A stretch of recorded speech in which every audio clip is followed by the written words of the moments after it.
I don't think I've filmed with someone so tall. Hi everyone, it's Morgan. Welcome back to my channel. Today I'm joined by Mix Eddy Piss herself. Hello. Hi. Hi. I'm happy to be here.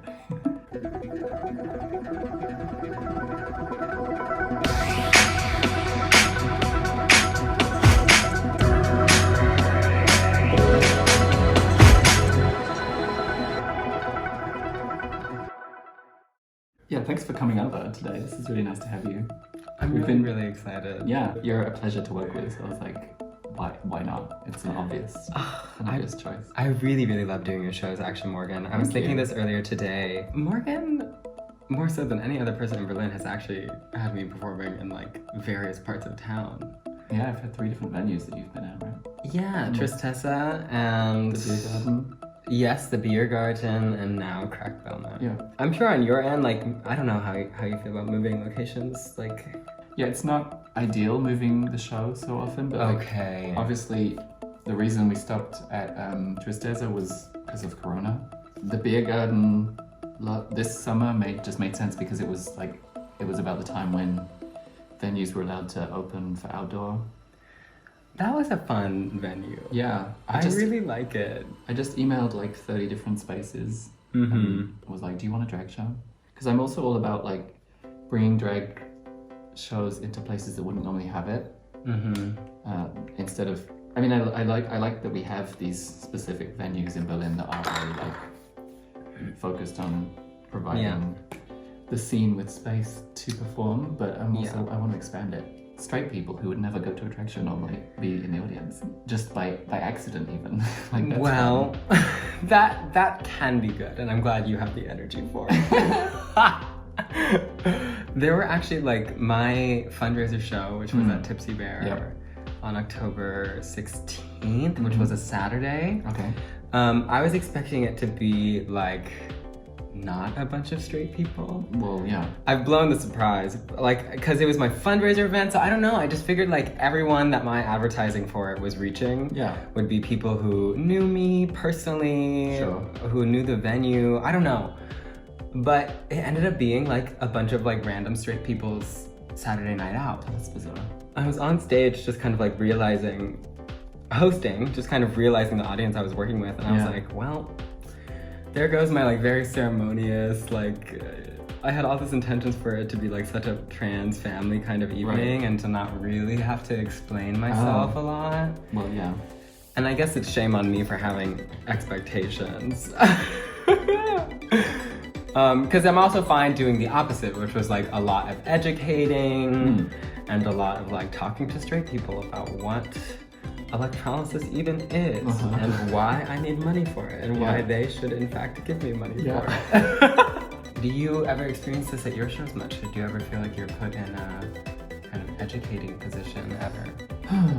Sometimes. I mean, to be honest, when I get the audiences who are like straight people who never go to shows, they usually come across to me at least as very like quiet and shy, and they're not asking questions. So I'm just like, yeah, just sit there and enjoy the show and then tip me at the end. Like, I don't need to explain everything to you. But then I'm gonna absorb that energy. But like, also, I'm not trans, for example, so right. But sometimes people still expect me to be able to educate people on that, and I can, but it's not my job. Yeah. I mean, it's not anyone's job actually. Well, it's the people who want to learn. It's their job to educate themselves. That's what I mean.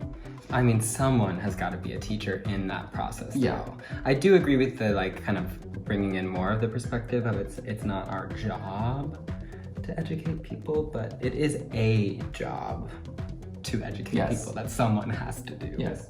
So I meant to show earlier, I'm using the Fenty Beauty foundation. I'm gonna have my little Mua moment. I'm using the Fenty Beauty foundation. Natural light coverage. Natural coverage. No, girl, making the move to Fenty and just liquid foundation in general has increased my euphoria. Oh, great. By at least plus 50. Excellent. I'm here for that. it's just so much nicer to wear than Krylon. Like, it's lighter, it can last me all evening. Oh, nice. I don't feel the need to take it off when I'm done with the show. Great. And I can like move between genders with it, I feel like. Like, I can have my drag on and then I can show up as myself as a trans person afterwards or during, and I just love it. I stress out about the eye makeup being symmetrical, and then I put on these huge eyelashes which covers it up. And I'm like, no one's gonna notice. But in order to like, I don't know how you feel. I'm curious how you feel, but I feel like I have to do my makeup as good as I possibly can for myself. Yes, it's So fully, that- yeah, totally. It's that I just feel it. Yeah.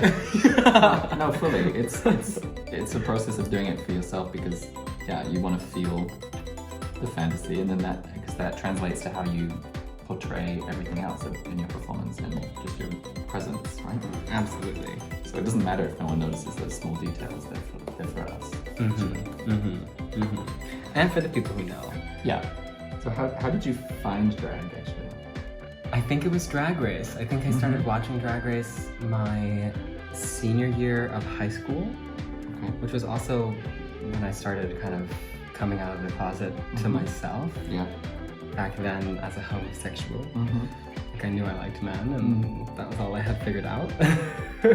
And then the moment I started college, I like went to the very first 18 plus night in Boston that I could. And I had my first kiss with a drag queen. Oh, nice. Yeah, this like first month out in Boston, I was 18.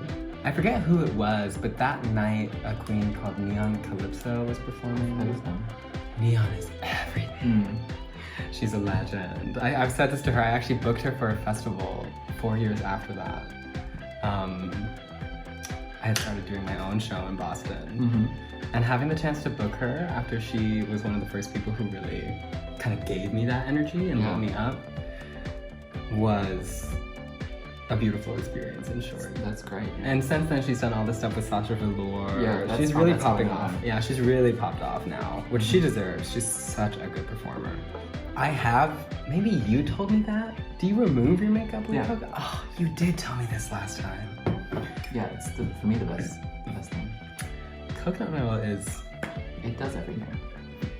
It truly does everything.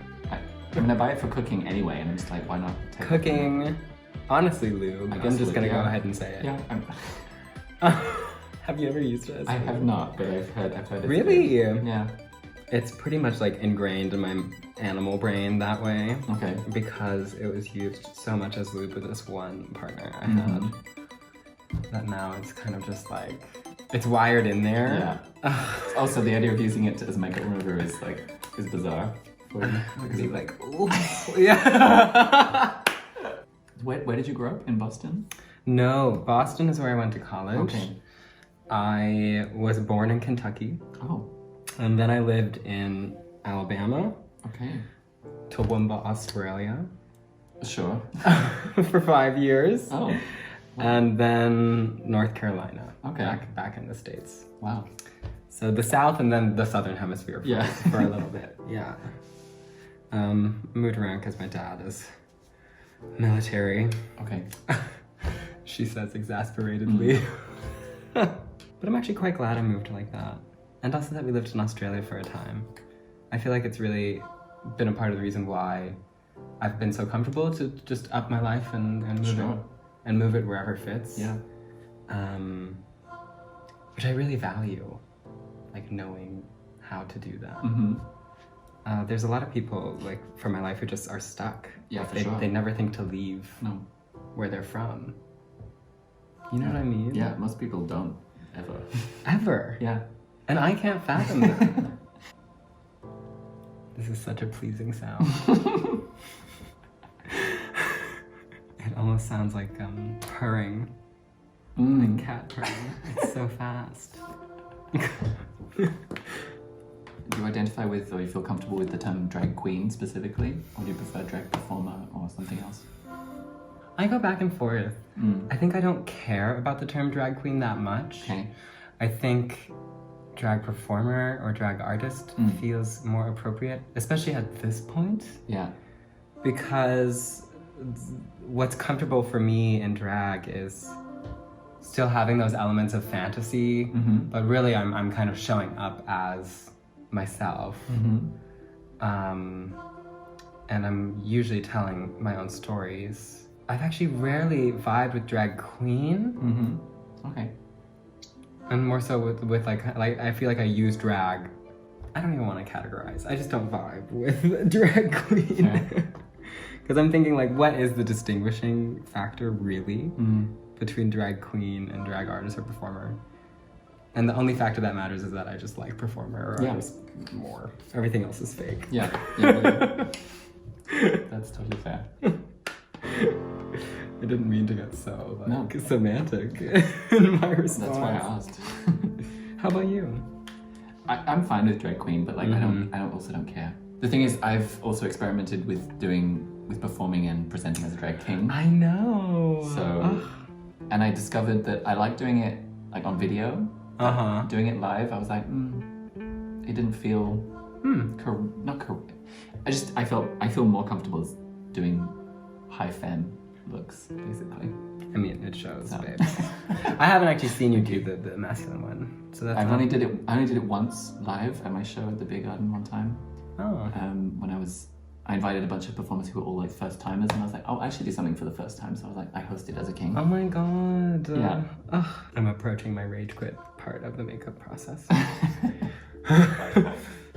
Just like, fuck these lines.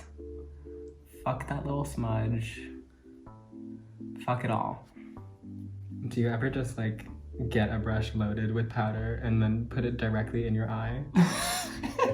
I don't think so. That's never happened to you? Fuck, I really needed the validation. Oh, sorry.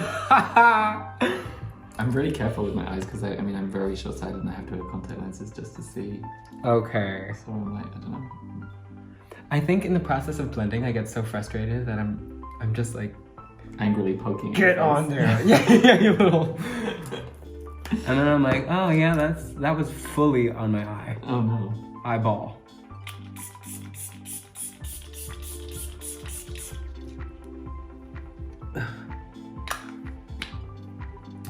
Did you ever use the Krylon makeup setting spray? No.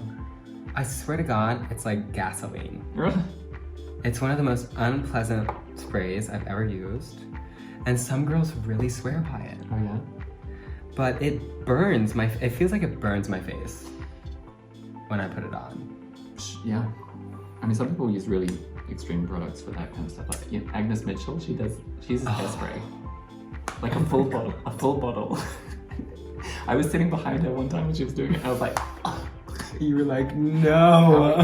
How do you survive this? Girl, Agnes is about it though. Oh my god. She would use hairspray. Yes. What a stunning performer. Did you meet her because you were on my show together? Yes. I love that. That is how I met her. She's so wonderful. Yeah. You know, she actually reached out to me to be in the fundraiser show. Right. And I was telling her I'm so happy she did because she was one of the people I thought of. Oh, great. When I was like setting that show, I was really nervous, first of all, because it's so personal to me. Yeah. And then it was also gonna be my first time hosting in Berlin. So I was like, I definitely just like for my sake want to keep it with people I'm familiar with, who I have a good relationship with already. Yeah. Because I don't have a lot of space to like really invest in building relationships with this occasion. Okay, that makes sense.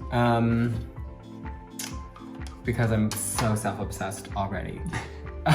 It was like my fundraiser, you know what I mean? I'm like, I'm not gonna be the best at like connecting with people the way that I usually like to. So with Agnes, I was like, I know her and I would love for her to be a part of the show, but we just had that one backstage moment, so maybe I shouldn't, like maybe it would be too much to ask. Right.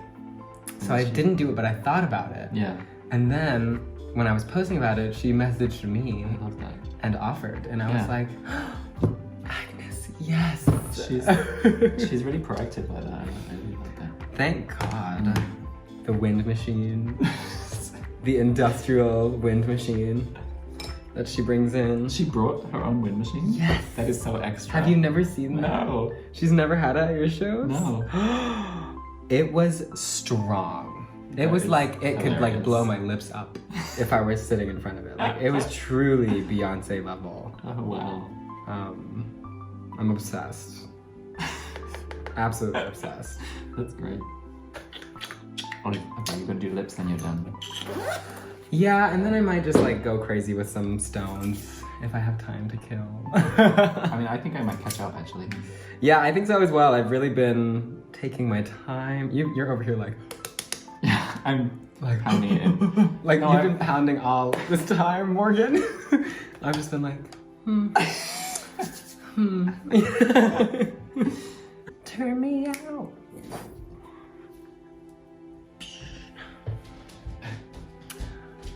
It is me. Your glasses!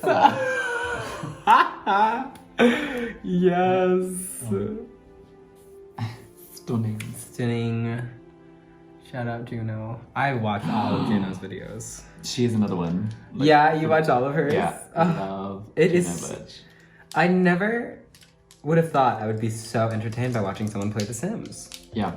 I've never played The Sims or had any desire to, but I will watch her do anything. Likewise, I also never played The Sims, so I don't even have like a person. I really don't have a reason to be so obsessed with Juno playing The Sims. Just her.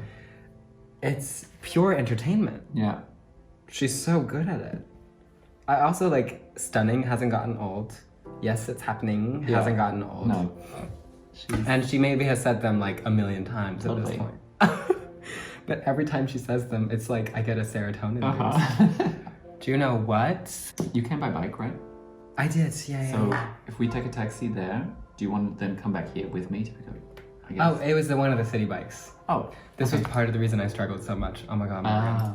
there like weren't bikes on my normal walk. Okay. Like I walked by 2 bike stations. There Yeah. were no bikes. Of course. So I was like, oh, I guess I'll just be walking to Morgan's place today. Yeah. And then I did come across one bike and I was like, oh, finally a bike. So I unlocked it, but then it was like covered in bird poop. And Did I you was realize like, after I realized after I had rented it already and I was like, fuck my life. Yeah. Because now I want to return it. And it's not returning. Because it doesn't actually return unless you've like gone somewhere with Oh it. god, okay. So I was trying to call customer service Oh no. for like 7 minutes because I did not want to ride the poopy bike. So this is why you turned up with the drink covered in bird poop. It was not covered in bird poop, Well- but I felt like there was bird poop on my hands. Right. Oh my god. I'll edit that out. No, it's all fine. It's all fine. So I'm actually done. Work. blushes, but Lies. I'll do that.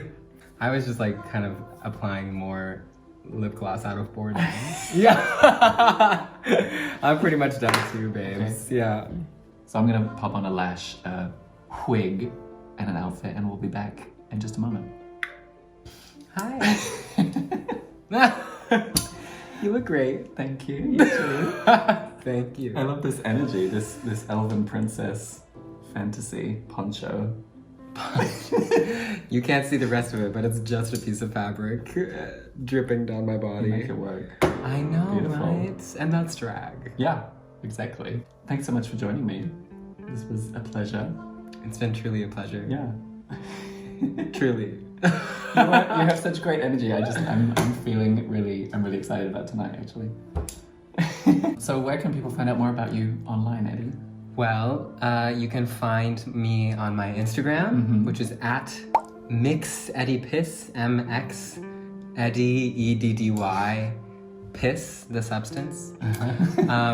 If you look really hard on Twitter, you can find my kinky account, but I'm not sharing the details. Okay. But if you come upon it, then it is yours to experience. Lucky you, yeah.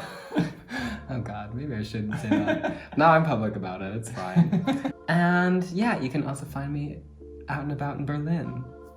Yeah, support your local drag performers. Hello. You never know who you'll run into.